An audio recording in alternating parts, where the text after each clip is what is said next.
Hey guys, how's it going? I'm back here with another video. So in this video here, I want to talk about the piece recognition chips for the Chessnut line of chessboards. So I'm going to show you a really close up here of all the pieces at first, just all together in one box. This is just the white pieces here. I have the black pieces over there in that bag. So I just wanted to show you the chips a little close up. So close up, this is what they look like here. Let me do it like this here. So all the pawns have the same shape pieces, and up here, from this part right here up, you can cut that off where it tapers at. So this is what the bottom look like. This is what the chip looks like. You can see some copper in there. And then I'll show you what the other pieces look like.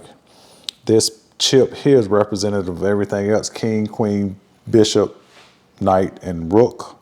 So this is what that piece looks like. And again, chips look pretty much the same under the bottom. So if we put them side by side, you'll see the difference. This is what you would get, two chips that look a little different. See, this one right here like has a lip. This one does not. All of the pawns look just alike. All of the pieces look just alike. So the first thing you want to do when you get your pieces is just set them up on the board, as you can see here, and just see does everything work. And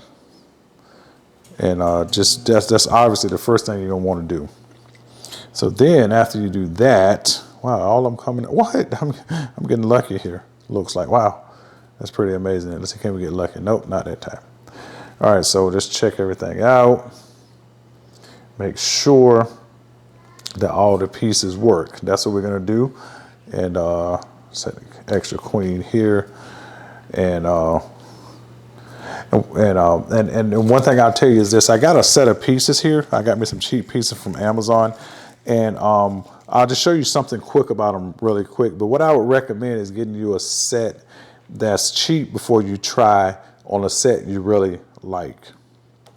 So I bought this set here. It was like about $15 or $16 from Amazon, and so that's what that would be my recommendation, because again, this is going to take a little, obviously a little woodworking, so to speak, a little handyman skill to properly get this to work correctly. I mean, not to install them correctly. Let's put it that way.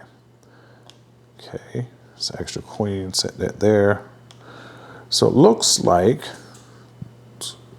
see here, all of the pieces, if you see there on the screen, all of the pieces are working so far. So I got all my pieces, they all checked out, and voila, that's it. So all the pieces working, that's pretty good. So I got me this cheap set here from Amazon here, these wooden pieces here. I'll just show you a few of them. They work, they seem to be okay for this type of job. Only thing what I've noticed is that I would try to get something that has a smaller crown here for the king and queen, because you see how the crown on the queen here compared to the base is much smaller than this crown here compared to this base, and it makes it looks a little bit crowded on the board. And also, you're going to make sure you don't get pieces too big for your board.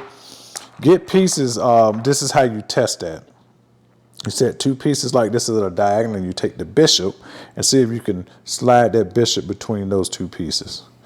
In this case I can, but it's like a little, it's borderline, it's very close. But again, if you got at least, I'll say, I think ideally you might want a 1/4 of an inch maybe between these pieces here to have a good size. Like for example, let's compare that to the chestnut pieces here. We take this bishop here, slide that through there. Well, it's not quite a 1/4, it's more like an 1/8 of an inch, something there. Maybe you got about an 1/8 of an inch between each piece. That's probably a good adequate size piece. But you also want to be mindful of how big like the pieces are at the top, because when you're looking down on it, it makes the board look a bit crowded. Like for example, if you also take a look at this bishop here, it's a bigger bishop, but the crown is much bigger relative to the base versus the crown on the original chestnut piece. So that's just a tip for you in case if you want to get some, when you go to try to find pieces for this board. And again, these pieces here that I just said will be linked in the description. These pieces here, they're only about $15 or $16 on Amazon. And again, I would recommend, trying this with a cheap set before you actually try a really good set, because again, you don't want to ruin a good set of chess pieces if you, you know, on the first go around. So that said, these are the chips. I'm going to begin devising my plan. I've got it halfway figured out how I'm going to begin. And once I start, I'm going to just do it in stages, meaning that I'm going to just document like doing one and really planning out, taking my time. So that way, once I get that procedure down, then that way I'll be much easier to go through the rest of them. And one last thing for the video is that this chip set comes with just the chips. Obviously, there's no pieces, obviously, but there's also no felt pieces that come with the set. So if you buy pieces, make sure that you know, if they have felt pieces like this on the felt pads, make sure if you do want to try to reuse these, take them off very carefully so you can reuse these, or you can maybe buy some from somewhere. So that's just another tip for you. So that said, I hope you guys enjoyed this video. I'll be back with a little bit more of these pieces very soon and these piece chips. With that said, you guys take care, and I'll see you in the next one. Bye.